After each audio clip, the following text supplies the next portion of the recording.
Fraternidad Rosacruz de Maxim del Diccionario Rosacruz. Letra R. Rafael, Arcángel. Su nombre significa, el remedio de Dios, jefe de los ángeles custodios o senadores. Se le denomina el Mercurio cristiano, siendo el embajador de dicho planeta en la Tierra. La cristiandad celebra su día el 24 de octubre, y es el representante de la sabiduría, la verdad y el equilibrio de Dios. Rayo individual.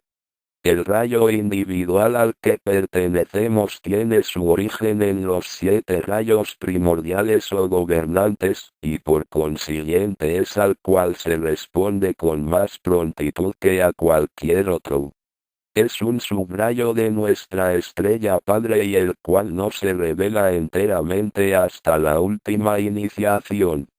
Es una característica retenida por el espíritu o ego a través de todas sus vidas y es completamente independiente de los rayos del horóscopo, los cuales cambian de acuerdo con las lecciones que deben aprenderse, y el medio ambiente requerido en cada nacimiento. Recolecciones de un místico, por Max Heindel. Este libro recopila los últimos escritos de este ocultista, los que contienen profundos pensamientos. La obra está integrada por 24 lecciones, algunos de cuyos títulos son: Iniciación, ¿qué es y qué no es? El sacramento del matrimonio, el pecado imperdonable, magia, blanca y negra, el silencio, el sonido y el desarrollo del alma, nuestro gobierno invisible, el mago misterio de la Rosacruz, ¿por qué soy Rosacruz?, etc.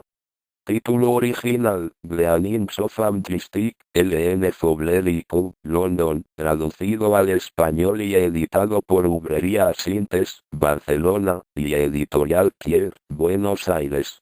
Reinos, los 3 mundos de nuestro planeta son actualmente el campo donde se desarrolla la evolución para cierto número de reinos de vida, en varios grados de desarrollo. Únicamente 4 de estos nos interesan actualmente: el mineral, el vegetal, el animal y el humano.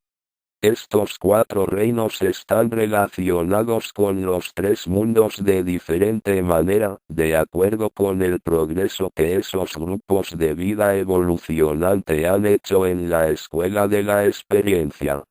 En lo que concierne a las formas, los cuerpos densos de todos los reinos están compuestos de las mismas sustancias químicas, sólidos, líquidos y gases de la región química. Región etérica. La región etérica es el dominio de las fuerzas que producen las actividades de la vida y de las formas, permitiendo a éstas vivir, moverse y propasarse. El éter es el conductor por el que fluye la energía solar en los cuerpos densos de las plantas, de los animales y del hombre, y de esta manera es la base de la manifestación de la vida y de la vitalidad. Para el clarividente ejercitado, el éter es tan tangible como los sólidos, líquidos y gases de la región química los son para el hombre corriente. Aquel ve que las fuerzas vitales que prestan vida a las formas minerales, vegetales, animales y humanas, fluyen en ellas por medio de los 4 estados de materia etérica. Los nombres de esos 4 éteres son los siguientes: éter químico, éter de vida, éter luminoso, éter reflector. Región química. Las 3 subdivisiones densas del mundo físico: sólidos, líquidos y gases, constituyen lo que se llama la región química. La sustancia de esta región es la base de todas las formas densas. Religión de raza. La religión de la raza era aquella que fue preciso desarrollar en primer lugar. Ella fue dada al hombre por el Dios o el espíritu de la raza. Esta religión inculcaba cierto grado de altruismo por medio de sacrificios, por lo cual, sin embargo, el espíritu de la raza se convertía en protector y conservador de su pueblo. El judaísmo, el taoísmo, el confucianismo y otros semejantes son religiones de raza. Los espíritus de raza son arcángeles que están elaborando así una fase de su evolución. Las religiones de raza son religiones de separación, y todas inculcan tendencias egoístas a cuenta de otras razas, porque en este grado de desarrollo la humanidad aprende mejor sus lecciones por medios de separación. El patriotismo es el principio esencial del espíritu de raza. Pero si la unidad fundamental de cada uno con todos, y una era de amor se han de realizar alguna vez, las religiones de raza deben ser reemplazadas por una más universal, tal como la religión cristiana. Renacimiento. La ley del renacimiento enseña que cada alma es una parte integrante de Dios, y que está desarrollando todas las posibilidades divinas, así como la semilla desarrolla una planta, que por medio de existencias repetidas en un cuerpo terrestre, que va mejorando de calidad gradualmente, esas posibilidades latentes se van desarrollando en poderes dinámicos, que nadie se pierde por este proceso, pues toda la humanidad alcanzará la meta de la perfección y reunión con Dios. La ley del renacimiento que afirma la encarnación repetida en vehículos de creciente perfección, está de perfecto acuerdo con la evolución y los fenómenos de la naturaleza. Mirando la vida desde el punto de vista ético, encontramos que la ley del renacimiento junto con la de consecuencia, su compañera, es la única teoría que satisface la justicia y está en armonía con los hechos de la vida que vemos en torno nuestro. Si la ley de causa y efecto es verdadera, entonces el renacimiento periódico es una consecuencia lógica de absoluta necesidad. Así pues, tanto si lo comprendemos o no, tanto si nos agrada como si nos desagrada, estamos encerrados dentro de un círculo y debido a nuestras propias acciones del pasado, constreñidos a que éstas accionen y reaccionen sobre nosotros hasta que desarrollemos una fuerza superior a la que ahora nos está sojuzgando. Nosotros, pues, no estamos aquí por el capricho de Dios. Él no nos ha colocado a unos en un jardín y a otros en un desierto, ni tampoco ha dado a estos un cuerpo saludable de modo que puedan vivir libres de dolores y enfermedades, mientras que a aquellos les ha colocado en tan mísero estado que nunca se ven libres del dolor, sino que lo somos debido a nuestra diligencia o negligencia, y lo que seamos en el futuro depende de lo que nosotros queramos ser y no del capricho de Dios o de un destino inexorable. No importa cuáles sean las circunstancias, estriba en nosotros mismos el dominarlas o ser dominados por ellas, a nuestra voluntad. Por consiguiente, la enseñanza Rosacruz dice que nacemos en el lugar más apropiado para nosotros, de acuerdo con las experiencias obtenidas en nuestras vidas anteriores, y que en todos los casos, sin excepción, obtenemos justamente lo que merecemos, y que todas las experiencias que se ponen ante nosotros son precisamente las que necesitamos y las que nos dan el ímpetu apropiado para el próximo paso de desenvolvimiento. Para obtener desarrollo, es necesario para el ego renacer en un cuerpo físico muchas veces. Cuando toda la experiencia de cualquier vida ha sido asimilada espiritualmente en los mundos superiores, el espíritu nota el impulso de alcanzar nuevas experiencias, y este deseo le empuja irresistiblemente a la reencarnación. Nuestro saber respecto a la reencarnación no queda limitado a la especulación. La reencarnación es uno de los primeros hechos concretos demostrados a los alumnos de la Escuela de Misterios. Se les enseña a observar a un niño en el acto de morir, luego a seguir a este niño a través del mundo invisible, día por día, hasta que llega a la reencarnación dentro del periodo de pocos años. Después de haber hecho esto, el alumno sabe con certeza absoluta que la reencarnación es un hecho y no solamente una teoría metafísica. Retrospección. El examen de los sucesos del día en orden invertido. Es una práctica de gran valor, pues tiene como objetivo un trabajo de armonización consciente y el desarrollo del poder de devoción, resultando de ello, la restauración de la armonía del cuerpo físico en un tiempo más corto que el requerido por el cuerpo de deseos durante el sueño, quedando una mayor porción de la noche para actuar en los mundos internos. B. Se elimina parcial o totalmente la experiencia post-mortem en las regiones del purgatorio y el primer cielo. C. La asimilación por parte del espíritu de la experiencia del día, desarrollándonos a lo largo de líneas que estaban reservadas para vidas futuras. D. Expulsión de los sucesos indeseables de nuestra memoria subconsciente, quedando borrados los pecados y comenzando en consecuencia a brillar nuestras auras que atraerán la atención del maestro de acuerdo al crecimiento anímico que se vaya obteniendo. Método de retrospección. 1. Acostarse temprano y laxar el cuerpo físico. 2. Examinar los sucesos del día en orden inverso, comenzando por los acontecimientos de la noche y siguiendo con los de la tarde, del mediodía y de la mañana, tratando de reproducir en la mente cada escena y cuanto tuvo lugar con la mayor fidelidad. 3. Juzgar si nuestras acciones y palabras comunicaron el significado que se deseaba o si dieron una falsa impresión, exagerando o disminuyendo el verdadero alcance de los hechos.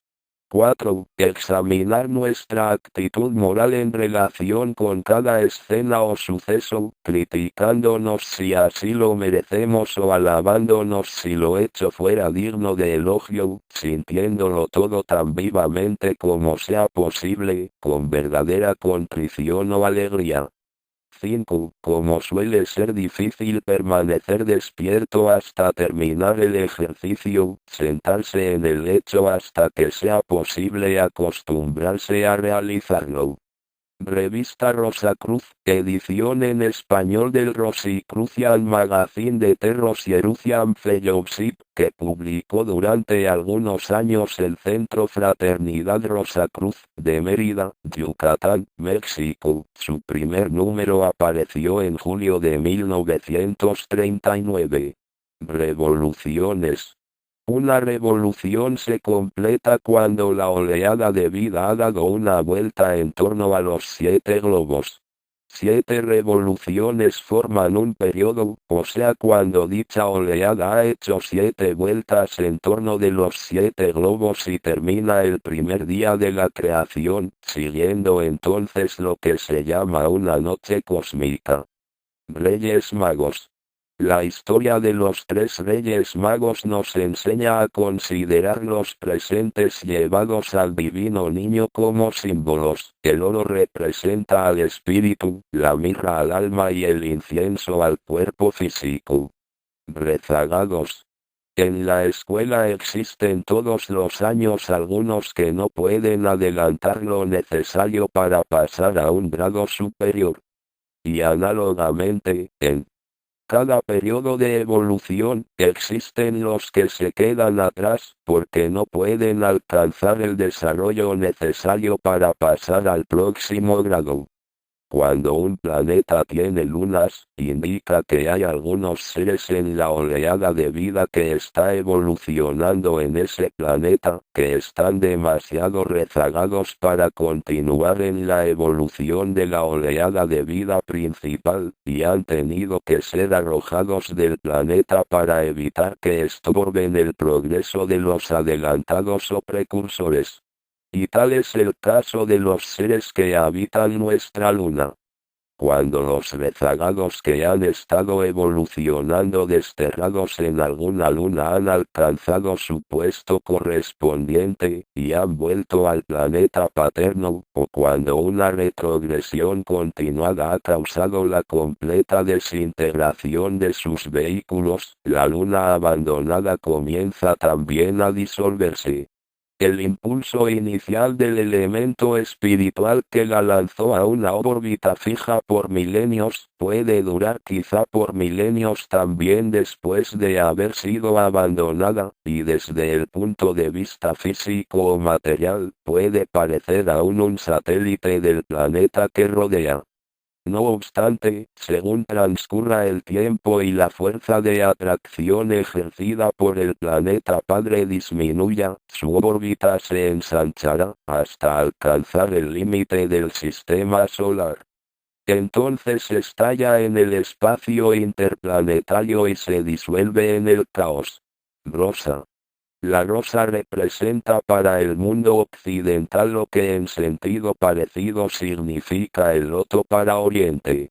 Esta flor está asociada con la generación, fecundidad y pureza, por eso ha sido elegida como un símbolo del desenvolvimiento espiritual y también del corazón, ya que este es considerado por los cristianos como emblema de las virtudes de amor y compasión. En síntesis, es un símbolo del estado que alcanzará el hombre cuando haya purificado su sangre de todo deseo, cuando sea casto y puro y análogo a Cristo. Por eso se ha dicho que, unir la rosa a la cruz es obtener el verdadero símbolo de la elevada iniciación. Esta flor ha sido simbólica y poéticamente apreciada por su belleza a través de los siglos. En los antiguos misterios de Egipto estaba consagrada a Isis, y desempeña un papel emblemático importantísimo de carácter místico hermético en la tradición Rosacruz y la masonería. Rosacruces. La Orden Rosacruz no es simplemente una sociedad secreta visible, es una escuela de misterios menores, estando su sede en los mundos internos, y los que la forman son elevados seres custodios de sagradas enseñanzas. Los estudiantes de la Fraternidad Rosacruz no se llaman a sí mismos Rosacruces. Este título se aplica solamente a los hermanos mayores, quienes son hierofantes de los conocimientos esotéricos de la Escuela de Misterios de la Sabiduría Occidental. Dichos hermanos están tan por encima del santo más grande viviente, como éste lo está sobre el más vulgar de los adoradores de fetiches, y dice Max Heindel refiriéndose a las enseñanzas que imparten. Por lo tanto, los Rosacruces insisten en que todos los que se acerquen a ellos en busca de profundas enseñanzas deben ser libres de toda alianza con cualquier otra escuela y que el candidato no esté cohibido, ni maniatado por juramentos de ninguna clase, ni condición. Cualquier promesa que hace se la hace a sí mismo, porque la libertad es la posesión más preciosa del alma y no es concebible mayor crimen que el de esclavizar a un ser humano de algún modo. Que podamos todos permanecer fieles al gran patrimonio, a la herencia sublime y resistir valientemente a cualquier infracción que se nos haga a este derecho sagrado. Rosacruz, revista bimestral de filosofía cristiana. Publicación en portugués promulgadora de las enseñanzas Rosacruces de Max Endel, fundada por Francisco Márquez Rodríguez. Redacción, Rua de San José 39-19 Lisboa 2, Portugal. Rosicruciam Fellowship, THE, la Fraternidad Rosacruz. Asociación Internacional de Místicos Cristianos, fundada por Max Endel y otros, el 9 de agosto de 1909, con el objeto de diseminar una enseñanza esotérica definida, lógica y ordenada, concerniente al origen, evolución y desarrollo futuro del mundo y del hombre, mostrando los aspectos espirituales y científicos. El motivo de la promulgación de la filosofía Rosacruz en nuestra época a la humanidad se expresa seguidamente. La religión, el arte y la ciencia son los tres medios más importantes de educación humana y son una trinidad en una unidad que no pueden separarse sin tergiversar el punto de vista de cualquier cosa que investiguemos. La verdadera religión comprende a la vez la ciencia y el arte, porque enseña una vida hermosa en armonía con las leyes de la naturaleza. La verdadera ciencia es artística y religiosa en el más elevado sentido, porque nos enseña a reverenciar y conformarnos con las leyes que gobiernan nuestro bienestar y explica por qué la vida religiosa conduce a la salud y a la belleza. El verdadero arte es tan educacional como la ciencia y perfeccionante en su influencia como la religión. En la arquitectura encontramos la más sublime representación de las líneas de fuerza cósmica del universo, la escultura y la pintura, la música y la literatura, nos llenan de un trascendental amor de Dios, el manantial inmutable y la meta de todo este hermoso mundo. Nada excepto esta enseñanza integral podrá responder permanentemente a las necesidades humanas. Existió una época hasta el florecimiento de la antigua Grecia, en que la religión, el arte y la ciencia se enseñaban unidas en los templos de misterios. Pero fue necesario para el mejor desenvolvimiento de cada una, que se separaran por algún tiempo. La religión predominó en las llamadas épocas de la superstición y la ignorancia. Después vino el periodo del Renacimiento y floreció el arte. La religión era aún poderosa, y el arte fue frecuentemente confinado para el servicio de ella solamente. Finalmente vino la ola de la ciencia moderna y con mano de hierro subyugó a la religión. Fue en detrimento del mundo el que la religión oprimiera a la ciencia. La ignorancia y la superstición produjeron males incontables, pero no obstante el hombre abrigaba ideales espirituales y esperaba una vida mejor. Sería infinitamente más desastroso que la ciencia matara a la religión, porque ahora, hasta la esperanza, el único don que los dioses han dejado en la caja de Pandora, puede desvanecerse ante el materialismo y el agnosticismo. Tal condición no puede continuar. Tiene que producirse la reacción. Si no fuere así, la anarquía rendiría al cosmos. Para prevenir tal calamidad, la religión, la ciencia y el arte deben volverse a unir en una expresión más elevada del bien, de la verdad y de la belleza, que la obtenida antes de su separación.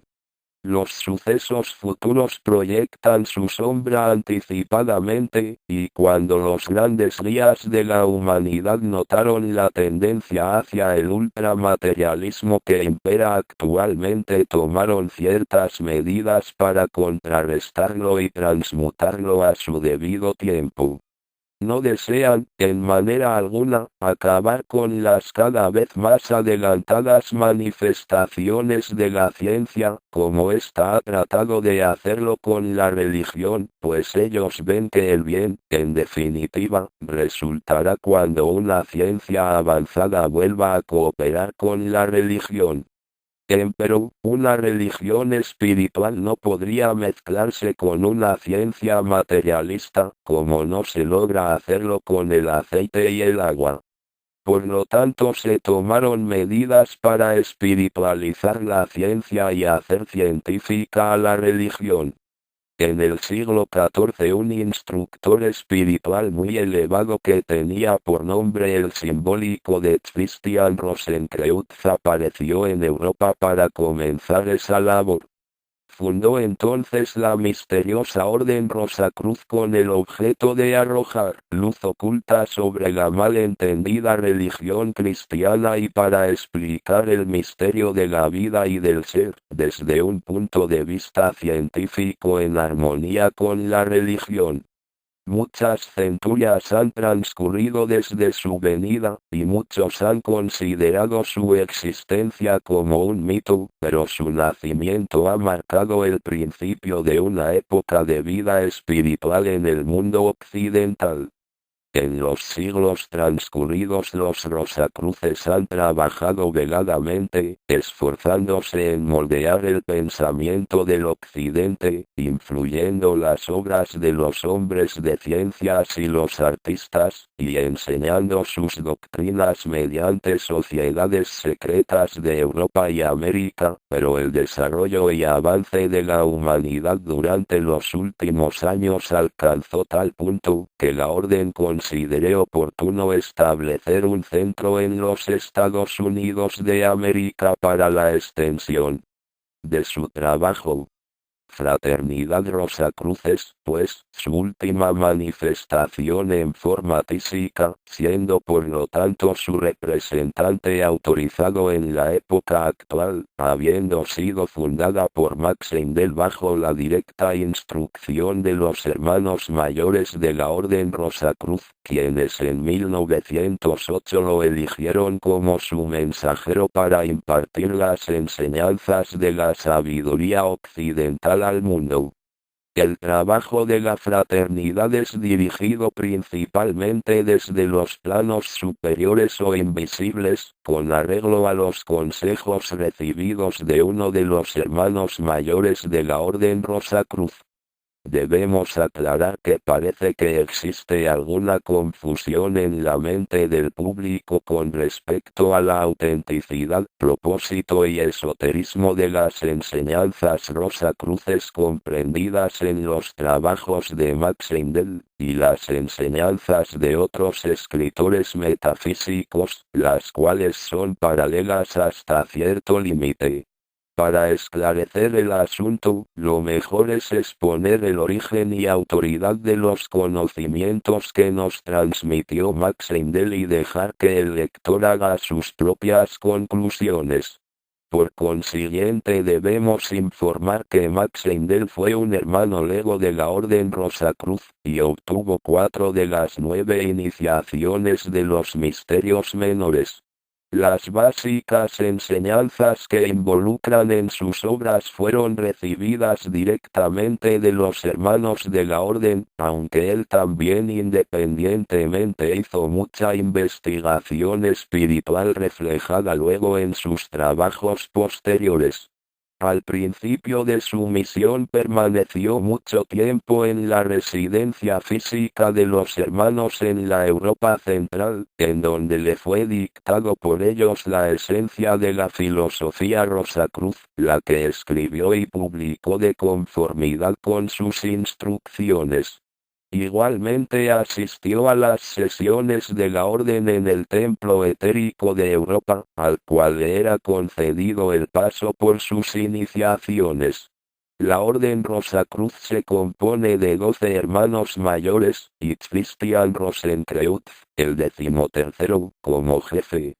todos ellos ya pasaron las 9 iniciaciones de los misterios menores y las 4 iniciaciones de los misterios mayores, en consecuencia, han alcanzado el estado de superhumanos, es decir, han adelantado muchísimo en comparación con el estado ordinario de la humanidad, y su sabiduría está mucho más allá de la investigación de cualquier persona en el orden oculto o metafísico. En relación con el asunto que estamos considerando, es evidente que ellos no dieron 2 o más estilos diferentes de filosofía para difundir al mismo tiempo. Por consiguiente, no se escapará la conclusión de que las obras de otros escritores metafísicos son el producto de sus propias investigaciones ocultas, cuando menos en lo que concierne a cualquiera de las características Rosacruz, y, en tal virtud, deben juzgarse sexes en el caso. Sin embargo, somos de opinión que no deben existir rivalidades entre los diferentes sistemas de enseñanza esotérico-filosófica. Cada individuo debe seleccionar y seguir aquello que le parezca a uno a verdad. Más aún, la Fraternidad Rosacruz no hace esfuerzos para atraer o retener a los estudiantes, sino en lo que por sí mismo los atrae los conocimientos que promulga.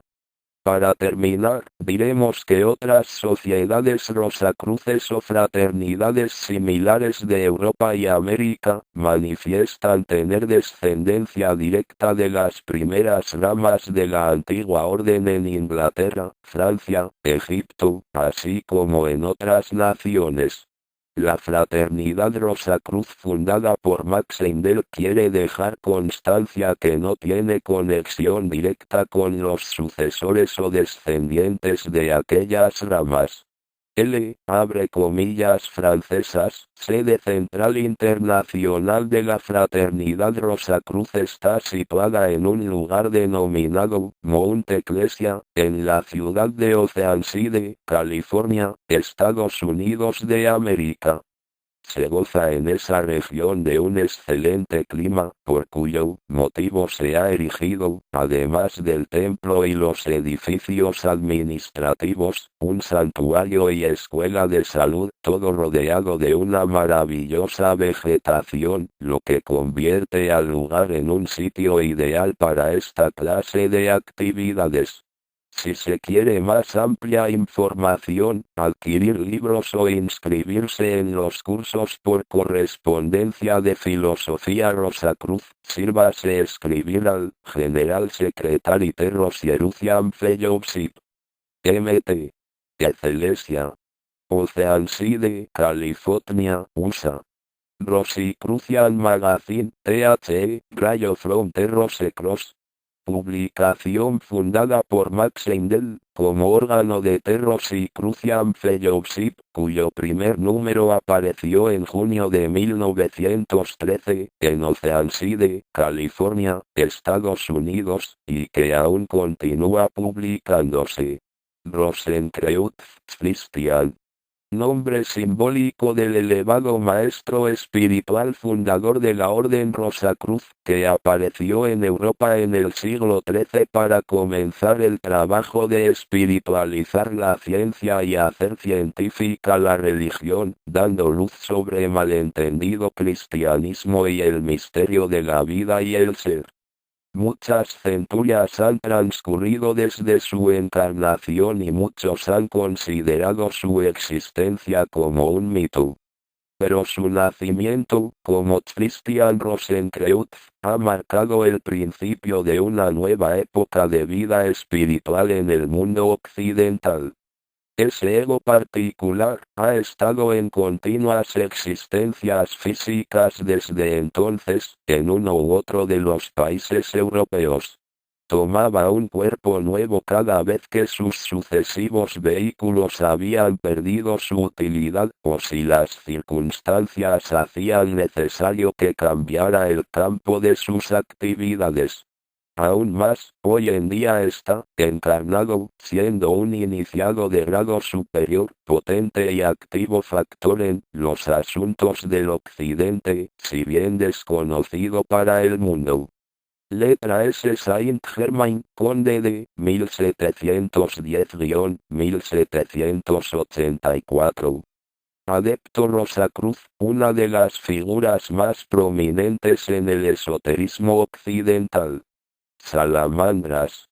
Nombre de los elementales que viven en el fuego, que son los de mayor categoría, pero carecen de conciencia física, porque son muy elevados y reflejan su origen, ya que son los primeros pensamientos caóticos divinos. Este nombre es muy similar en varios idiomas, por ejemplo en sánscrito es Salamandala, en persa, Samandel, en griego, latín, francés, italiano, etc., salamandra, en inglés salamander, corriente. Las salamandras son los espíritus del fuego, se encuentran por todas partes y no se puede encender el fuego sin su concurso. Sobre todo se encuentran en actividad bajo tierra y son ellas las que causan las explosiones y las erupciones volcánicas. Sus cuerpos están formados principalmente por el éter reflector y pueden vivir muchos millares de años. Salomón, tercer rey de los judíos que desempeña un importante papel en la historia sagrada y en la leyenda masónica. Proyectó e hizo erigir bajo la dirección de Hiram Abiz el templo de Jerusalén, que dio lugar a muchas interpretaciones simbólicas. Son célebres sus proverbios y el cantar de los cantares incluidos en la Biblia. Samael, arcángel. El exaltado genio, embajador de arte en la tierra, representante de la energía dinámica de Dios, la fuerza constructiva y el entusiasmo. Sangre. La ciencia ha descubierto que la hemólisis resultante de la inoculación de la sangre de un individuo en las venas de otro de diferente especie, produce la muerte del inferior de los dos. De manera que un animal a quien se le inocule la sangre de un hombre, muere. La sangre de un perro, inoculada en las venas de un ave, mata a ésta, pero no causará daño alguno al perro el que se le inocule sangre de ave. La ciencia expone el hecho simplemente, el ocultista lo explica. La sangre es el agente del espíritu. El ego humano obra en sus vehículos por medio del calor de la sangre, el espíritu de raza, de familia, de comunidad, obra en la sangre por medio del aire que aspiramos. La obra activa del ego está en la sangre. La sangre es la expresión más elevada del cuerpo vital, porque nutre a todo el organismo físico. Es también, en cierto sentido, el vehículo de la memoria subconsciente que está en contacto con la memoria de la naturaleza, situada en la división más elevada de la región etérica. La sangre es la que lleva los recuerdos de la vida de los antecesores a los descendientes durante generaciones cuando es una sangre común, como la que se produce por la endogamia. Sangre purificadora. Cuando el Salvador, Cristo Jesús, fue crucificado, su cuerpo fue herido en 5 sitios, en los 5 centros en los que fluyen las corrientes del cuerpo vital, y la presión de la corona de espinas produjo un flujo en el 6.º centro también. Cuando la sangre fluyó de esos centros, el gran espíritu solar, Cristo, se liberó del vehículo físico de Jesús y se encontró en la tierra con vehículos individuales. Los vehículos planetarios ya existentes fueron compenetrados por sus propios vehículos. Él difundió su propio cuerpo de deseos en el planeta, lo que le permitió entonces trabajar sobre la Tierra y sobre la humanidad desde adentro. La expresión, la sangre purificadora de Cristo Jesús, significa que la sangre que fluyó en el Calvario, está ligada al gran Espíritu Solar, Cristo, quien por ese medio aseguró su admisión en la tierra misma y desde aquel momento es su regente. Él difundió su propio cuerpo de deseos por todo el planeta, purificándolo, así de todas las viles influencias que habíanse desarrollado bajo el régimen del espíritu de raza. Satanás significa adversario o contradictor, y es el nombre dado por la teología de las religiones dogmáticas al enemigo de Dios, como por ejemplo alinean en el zoroastrismo, el señor de los espíritus malignos. Involucra el poder sensual que busca encerrar al hombre en su existencia terrena, de que no sea libre e independiente en su vida espiritual, conminándolo solamente a los asuntos de la tierra. Satanás es, evidentemente, la personificación del mal bajo una forma alegórica, porque no puede admitirse un ser malo que lucha de potencia a potencia con la divinidad y cuya única ocupación es la de contrariar sus designios. Siendo necesarias al hombre imágenes y figuras que hieran su imaginación, ha pintado a los seres incorporaces bajo forma material con atributos que recuerdan sus cualidades y defectos. Así es como, queriendo los antiguos personificar el tiempo, lo pintaron en figura de anciano con una hoz y un reloj de arena, pues la de un joven hubiese sido un contrasentido. Lo mismo debe decirse de las alegorías de la fortuna, de la verdad, etc. Los modernos han representado a los ángeles o espíritus puros por una figura radiante, con alas blancas, emblema de la pureza, y a Satanás con cuernos, garras y demás atributos de las bestias, emblemas de las pasiones bajas. El vulgo, que tomó las cosas literalmente, ha visto en el emblema una individualidad real, como en otro tiempo a Saturno en la alegoría del tiempo. Sello de Salomón. El doble triángulo entrelazado cuyos ángulos forman la estrella de 6 puntas. Generalmente se representa con un triángulo de color blanco y otro negro. Este diagrama es de profunda significación esotérica, y entre muchas otras cosas simboliza la fusión del espíritu con la materia. Señores del destino. Llamados también ángeles archiveros, son seres de gran sabiduría a cuyo cargo está la ley de compensación. Además se ocupan de modelar el cuerpo vital e imprimir el éter reflector en este cuerpo, de forma que las escenas de la vida se reflejan en él. Asimismo vigilan invisiblemente a cada ego a fin de que en ningún momento su libre voluntad frustre el cumplimiento de la porción del destino que haya elegido antes de encarnar. Señores de la forma.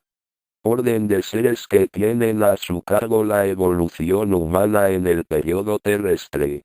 Esta jerarquía había ya evolucionado tanto que pudieron tomar a su cargo el tercer aspecto del espíritu del hombre, el espíritu humano Dión en el periodo terrestre. El periodo terrestre es eminentemente el periodo de la forma, y de aquí el predominio de los señores de la forma. Señores de la individualidad. Orden de seres que en el periodo lunar impartieron el cuerpo de deseos en el hombre, además de hacerse cargo especialmente de la evolución material en aquel periodo. Los señores de la individualidad estaban también suficientemente desarrollados como para obrar sobre el espíritu del hombre, y por lo tanto, se puso a su cargo el espíritu de vida. Señores de la llama. Los señores de la llama despertaron en el hombre naciente, en el periodo de Saturno, el germen del espíritu divino y dieron el germen del cuerpo denso. En terminología Rosacruz, esas jerarquías son denominadas los 141 señores de la llama, debido a la brillante luminosidad de sus cuerpos y a sus grandes poderes espirituales. En la Biblia se les llama tronos, y ayudaron al hombre por su libre voluntad. El hombre debe su vehículo más elevado y el más inferior, el espíritu divino y el cuerpo denso, a la evolución del periodo de Saturno, y los señores de la llama ayudaron a esa manifestación voluntariamente, sin que nada les obligara, en manera alguna, a hacerlo. Señores de la mente. La humanidad de periodo de Saturno, que manipuló al hombre cuando era similar al mineral, que alcanzó en el periodo terrestre el estado creador y que emitieron de sí mismos dentro de nuestro ser el núcleo del cual estamos tratando de obtener una mente organizada. Debemos entonces a estos seres la personalidad individual con todas las posibilidades de experiencia y crecimiento. Los señores de la mente se especializaron en la construcción de cuerpos de materia mental, como nosotros lo estamos haciendo con la materia química. Además, los señores de la mente se hicieron cargo de la parte superior del cuerpo de deseos y de la mente germinal, impregnándolos con la cualidad de personalidad separatista, sin la cual no hubieran podido existir seres separados como los que hoy conocemos. Debemos a los señores de la mente la personalidad individual con todas las posibilidades de experiencia y crecimiento que ella puede proporcionarnos. Este punto marca el nacimiento del individuo. La oleada de vida que actualmente forma la humanidad comenzó su evolución en el periodo de Saturno. Los señores de la mente eran entonces humanos. Ellos manipularon al hombre en ese periodo, cuando éste era mineral. Ahora ya no tienen nada que hacer con los reinos inferiores, pues están relacionados únicamente con nuestro desarrollo humano. Señores de Mercurio y Venus. Son conocidos por este nombre los seres confinados en una época en los asteroides de Mercurio y Venus que, siendo rezagados, alcanzaron su perdido desarrollo por el servicio hecho a la humanidad. Ellos fueron los guías, aparte de las jerarquías creadoras, que ayudaron a los hombres a dar sus primeros pasos en la evolución. Los señores de Venus han sido legisladores de los pueblos y los de Mercurio iniciaron a los más avanzados de la humanidad para convertirlos luego en caudillos o reyes. Señores de la sabiduría. Orden de seres que en el periodo solar impartieron el cuerpo vital al hombre, trabajaron para completar su propia evolución y se hicieron cargo de la evolución material de dicho periodo. Serafines. Jerarquía espiritual oeste de exaltados seres, quienes en el periodo lunar despertaron el hombre naciente, el germen del espíritu humano, o sea el ego. Ser supremo. Es el dios o arquitecto de nuestro sistema solar, procede de lo absoluto o raíz de la existencia, en la aurora de la manifestación. Este es el uno. En el primer capítulo de San Juan este gran ser es llamado Dios. De este ser supremo emanó la palabra, el fiat creador. Su primer aspecto puede determinarse como poder. De este procede el segundo aspecto, el verbo, y de estos dos procede el tercer aspecto, moción. De este ser supremo triple proceden los 7 grandes logos. Estos contienen en sí mismos todas las grandes jerarquías que se diferencian más y más conforme van difundiéndose a través de los varios planos cósmicos. Servicio. El servicio puede definirse como el mejor empleo que podamos dar a nuestros talentos y disposiciones, el uso de nuestra capacidad en todos los casos de necesidad inmediata, nos guste o no. Menciona Max Heindel al respecto: todos los que hemos recibido ayuda, debemos, por la ley de compensación, devolver algo de lo recibido, porque el intercambio es la vida, y el estancamiento es la muerte. Sabemos que no podemos continuar hartándonos de alimentos y retener lo que hemos comido, y que a menos que la eliminación mantenga el equilibrio, la muerte se presentará muy pronto. Tampoco podemos impunemente hartarnos de alimento mental, tenemos que partir nuestro tesoro con otros y emplear nuestros conocimientos en alguna obra útil para los demás, o de otro modo correremos el riesgo del estancamiento en el pantano cenagoso de la especulación metafísica.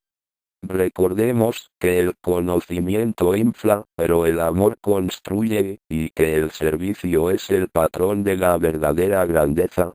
Sexo. Contrariamente a la idea generalmente aceptada, el ego es bisexual.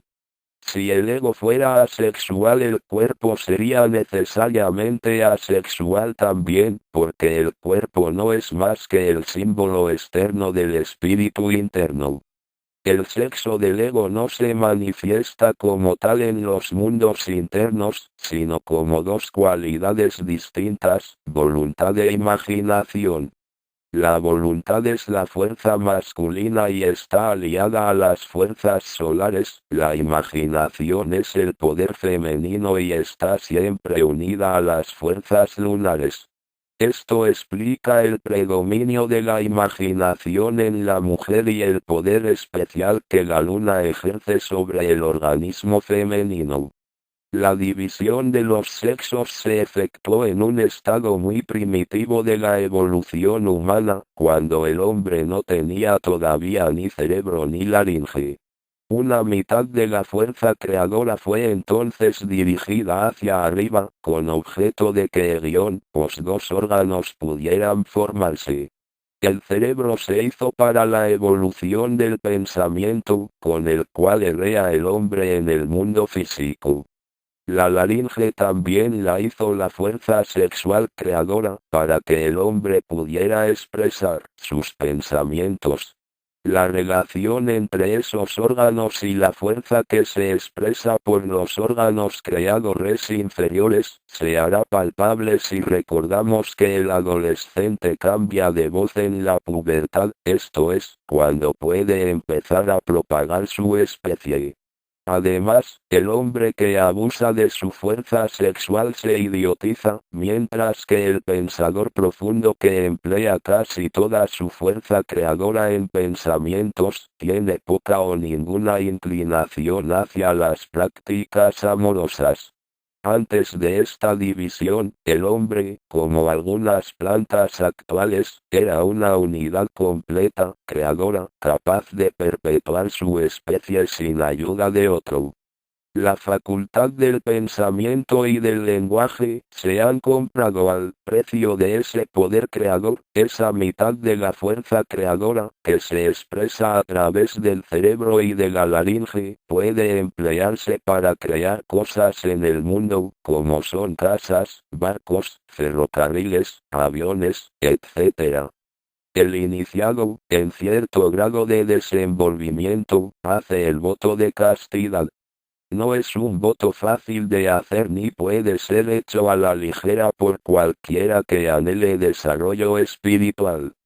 Muchos hombres que no están todavía maduros para la vida superior se han encadenado a sí mismos sujetándose a una vida ascética. Son tan peligrosos para la humanidad por un lado, como lo son los erotómanos imbéciles por el otro. No es necesario ser estrictamente casto para pasar por las iniciaciones menores. El voto de absoluta castidad solo tiene que ver con las grandes iniciaciones únicamente, y aun entonces un acto solo de fecundación puede ser necesario algunas veces como acto de sacrificio, como sucedió cuando se proveyó el cuerpo para Cristo. En el estado actual de la evolución humana, la función sexual es el medio por el cual se forman cuerpos a través de los cuales puede el espíritu obtener experiencias. La mayoría de la humanidad considera el matrimonio como la sanción de una licencia desenfrenada para gratificar sus deseos sexuales. A los ojos de las leyes humanas, puede ser que así sea, pero a la luz de la verdadera ley no es así, pues ninguna ley hecha por el hombre puede regir ese asunto. La ciencia oculta afirma que la función sexual no debe usarse nunca para gratificar los sentidos, sino para la propagación solamente. Por lo tanto, el aspirante a la vida superior debe negarse justificadamente al coito con su cónyuge, a menos que el objeto de él sea el crear un niño, y con todo y eso, cuando ambos gocen de perfecta salud física, moral y mentalmente, pues en caso contrario, la unión produciría un cuerpo débil o degenerado. Cada persona posee su propio cuerpo y es responsable ante la ley de consecuencia de cualquier mal uso resultante del abandono, por falta de voluntad, de su cuerpo a otro. El aspirante a la vida superior puede triunfar solamente en proporción directa a la subyugación de su naturaleza inferior, pero debe guardarse muy bien de irse al otro extremo. Sexto sentido. Actualmente la humanidad corriente tiene 5 sentidos, pero algunas personas indican la existencia de un sexto, y los demás las miran como equivocadas. Cuando estos individuos adelantados hablan de visiones y poderes de los cuales no nos damos cuenta con nuestros 5 sentidos, hay siempre algunos que dicen que son el producto de la imaginación. Pero nos consta que no es así. Sabemos que estas regiones y poderes superiores existen. La primera evidencia del desarrollo del sexto sentido consiste en la capacidad de sentir las vibraciones de los planos más allá del físico. Cuando hemos llegado a sentir estas vibraciones, aunque nuestro sexto sentido no esté desarrollado activamente, nos damos cuenta del hecho de que estos planos superiores existen y también percibimos la verdad en aquellos sistemas filosóficos que los describen. En este caso están la mayoría de los estudiantes de la filosofía esotérica. El solo hecho de que son estudiantes de esta filosofía y que son capaces de sentir la verdad contenida en ella, prueba que están ya más o menos sensitivos para las vibraciones superfísicas. Sekina. Término aplicado por los judíos a la nube de gloria que permanecía sobre el lugar de misericordia en el Santo de los Santos. Punto. Silencio. El silencio es absolutamente necesario en la vida del aspirante, pues al hacer sus ejercicios espirituales debe rodearse de la mayor quietud posible para no distraer su atención y obtener así más provecho de su labor. Muchas veces el grado de desarrollo de una persona puede notarse por el silencio que sabe guardar en el momento oportuno. Cuando podamos eliminar de nuestro medio todos aquellos ruidos discordantes que nos rodean, notaremos un sorprendente progreso y equilibrio en nuestro ser. Además, dominarnos y no levantar nuestras voces más de lo necesario cuando hablamos, significa progresar rítmicamente al no herir las vibraciones más sutiles del éter que nos rodea con sonidos perturbadores.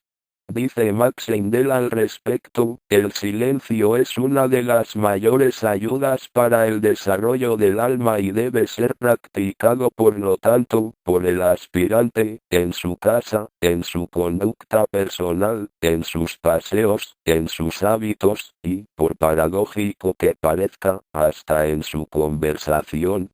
Silfos. En la mitología céltica y germánica se llamaban silfos a los genios del aire. En lenguaje rosacruz, los silfos son los espíritus de la naturaleza que moran en el aire, en las neblinas y brumas, sobre los fosos y las ciénagas. Los hombres de ciencia han tratado unas y otras veces de ofrecer una explicación adecuada de los fenómenos de los vientos y de las tormentas, pero han fracasado rotundamente, ni obtendrán jamás éxito mientras traten de ofrecer simples soluciones mecánicas a lo que realmente es una manifestación de la vida. Si pudieran ver las legiones de silfos aleteando de un lado para otro, sabrían quiénes causan la variabilidad de los vientos. Y si pudieran observar una tormenta en el mar desde el punto de vista etérico, verían que lo que llaman la guerra de los elementos no es una frase vacía, porque el tumulto del mar es entonces realmente el campo de batalla de los silfos y las 146 ondinas y los rugidos de la tempestad no son más que los ritos de guerra de los espíritus en el aire. También los silfos están sujetos a la muerte, siendo sus cuerpos formados por el éter luminoso, pudiendo vivir millares de años. Sistema solar. En periodos anteriores al periodo terrestre, los seres evolucionantes encontraron un ambiente apropiado para su evolución en el mismo planeta. Pero, en el periodo terrestre las condiciones eran tales que, con objeto de facilitar a cada clase el grado de calor y de vibración necesarios a su fase particular de evolución, fueron segregados en varios planetas, a diferentes distancias del Sol, el manantial central de la vida. Esta es la razón de ser de nuestro sistema y de todos los demás sistemas solares del universo. Cuando los seres de un planeta han evolucionado hasta un grado suficiente, el planeta se convierte en un sol, el centro fijo de un sistema solar. Cuando los seres que en él se encuentran han evolucionado en mayor grado aún y por consiguiente cuando ha llegado aquel, el Sol, a alcanzar el máximo de esplendor, se transforma en un zodiaco, convirtiéndose, por así decirlo, en matriz de un nuevo sistema solar. Sol. Nuestro Sol no pudo convertirse en un Sol hasta que arrojó de sí a todos los seres que no estaban suficientemente evolucionados como para soportar el elevado grado de vibración y la gran luminosidad de los seres que estaban calificados para aquella evolución. Todos los demás seres que se encuentran sobre los diversos planetas hubieran sido consumidos de haberse quedado en el Sol. Este Sol visible, aunque es el campo de evolución de seres muy por encima del hombre, no es, sin embargo, de ninguna manera, el padre de los otros planetas, como lo supone la ciencia. Al contrario, él mismo es una emanación del Sol central que es la fuente invisible de todo lo que es, en nuestro sistema solar. Nuestro Sol visible no es sino un espejo en el que se reflejan los rayos de energía del Sol espiritual. El Sol real es tan invisible como el hombre real. El Sol es triuno en su manifestación, el Sol espiritual, el Padre, el Sol central, el Hijo, Cristo, el Sol visible, que es el vehículo del Espíritu Santo, Jehová. Solar, energía. Fin. Los templos de misterio. Los hierofantes enseñaban a sus discípulos que en el Sol hay una fuerza espiritual, así como también una fuerza física. Esta última fuerza de los rayos solares es el principio fecundante de la naturaleza. Produce el crecimiento de las plantas y por lo tanto sostiene y sustenta a los reinos animal y humano. Es la energía constructora, manantial de toda fuerza física. Esta energía solar física alcanza su más elevada expresión a mediados del verano, cuando los días son más largos y más cortas las noches, porque los rayos solares caen entonces directamente sobre el hemisferio boreal. En ese tiempo las fuerzas espirituales son las más inactivas.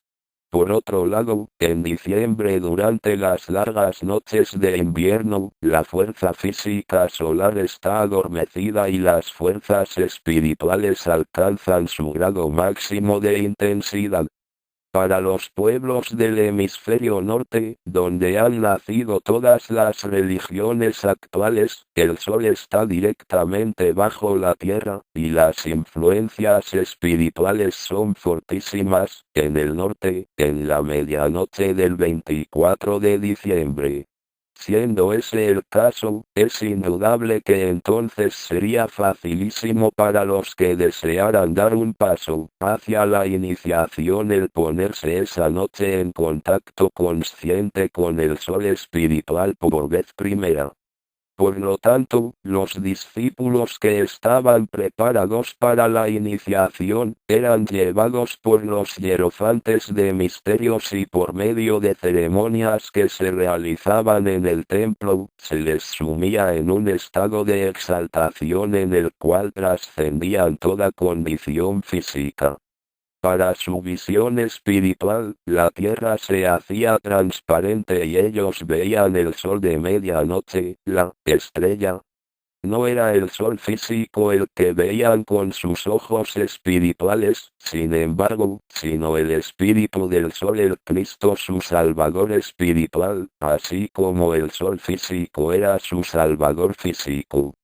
Soma Suchikon significa cuerpo anímico. En los estudios rosacruces, se le llama el cuerpo del alma.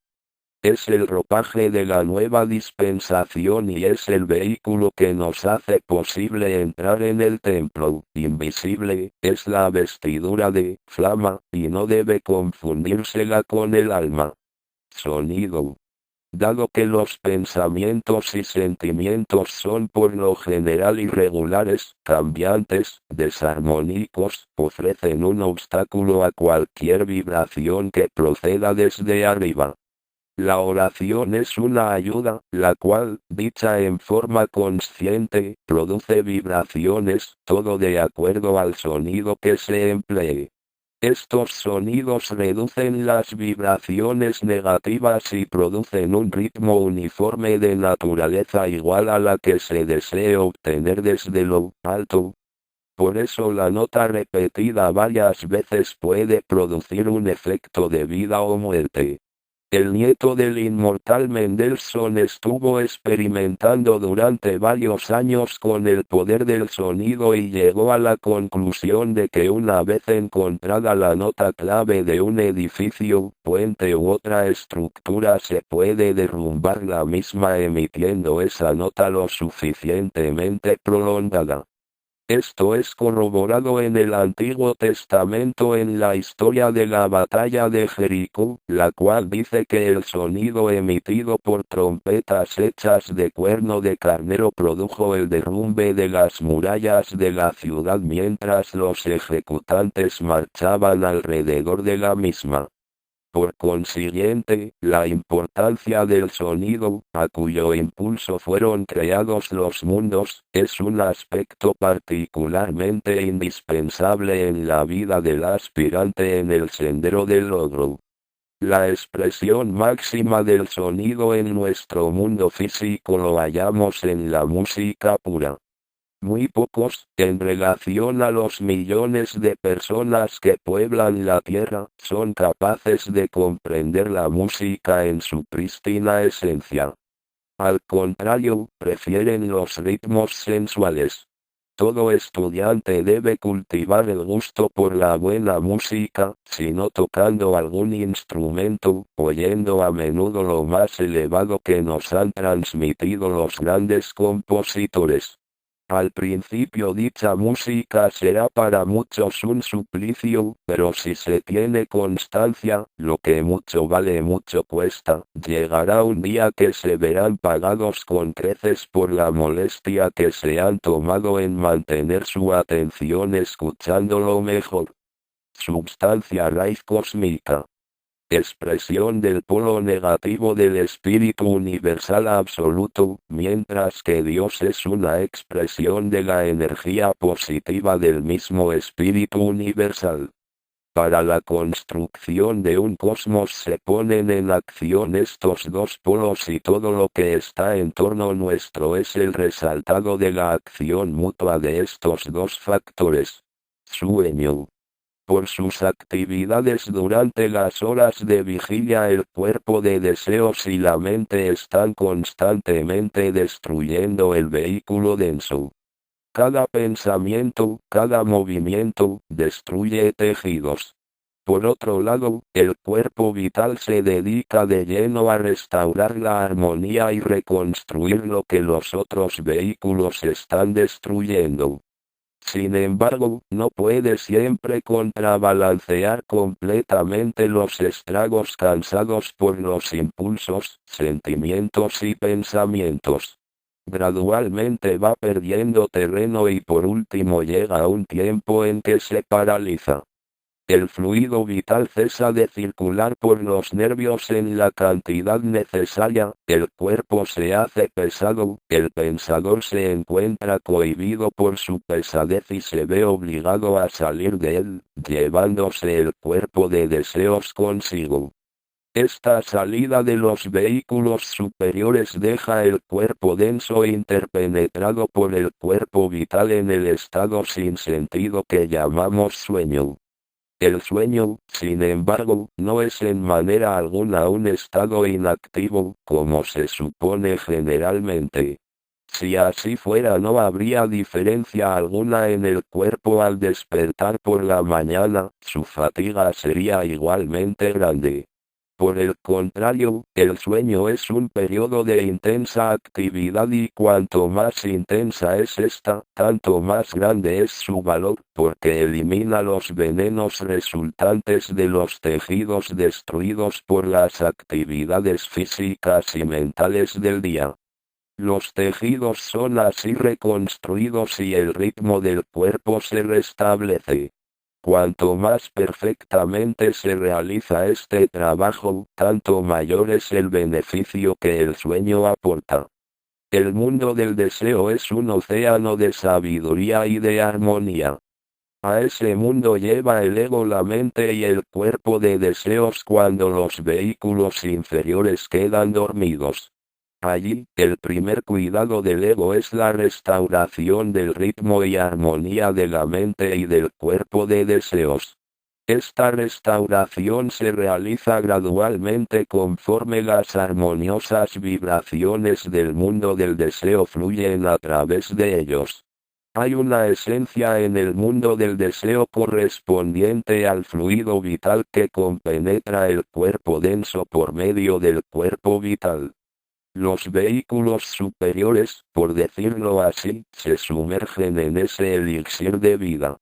Cuando se han fortalecido comienzan a trabajar sobre el cuerpo vital que han dejado con el cuerpo denso dormido. Entonces el cuerpo vital empieza a especializar la energía solar de nuevo, reconstruyendo el cuerpo denso y empleando particularmente el éter químico como medio en ese proceso de restauración. Esta actividad de los diferentes vehículos durante el sueño es la que forma la base de la actividad a desplegarse en el día siguiente.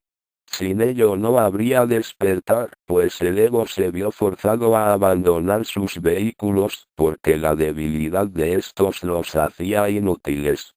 Si el trabajo de remover esa fatiga no se hiciera, los cuerpos permanecerían dormidos, como ocurre generalmente en el trance natural. Debido precisamente a esa actividad armonizadora y recuperadora, es por lo que el sueño es mucho mejor que los doctores y las medicinas para preservar la salud.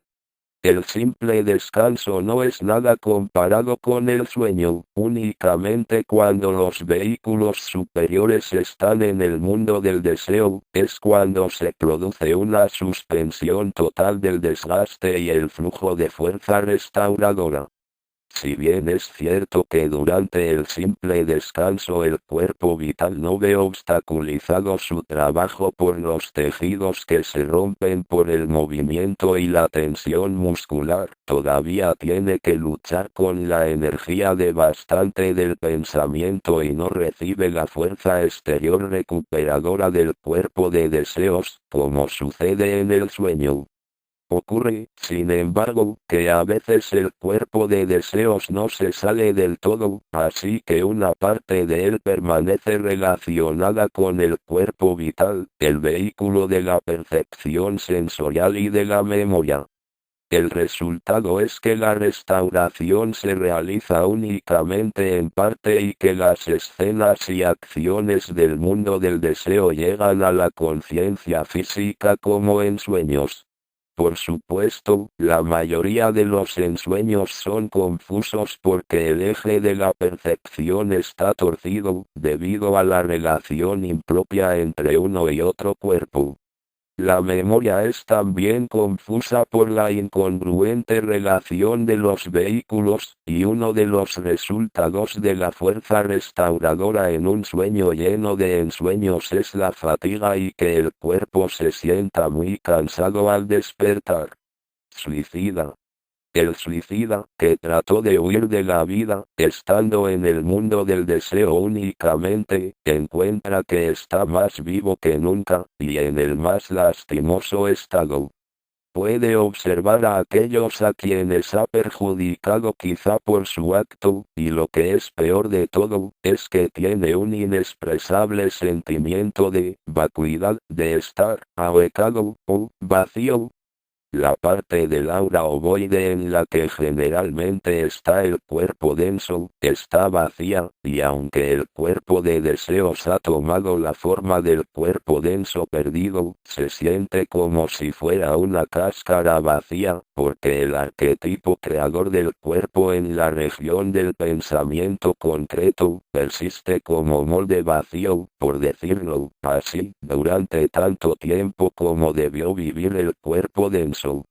Cuando una persona muere de muerte natural, aunque sea en los albores de la vida, la actividad del arquetipo cesa y el cuerpo de deseos se ajusta por sí mismo como para ocupar la forma por completo, pero en el caso del suicida, el espantoso sentimiento de vacío permanece hasta que llegue el tiempo en el que, por el curso natural de los acontecimientos, debió ocurrir la muerte. Continuará.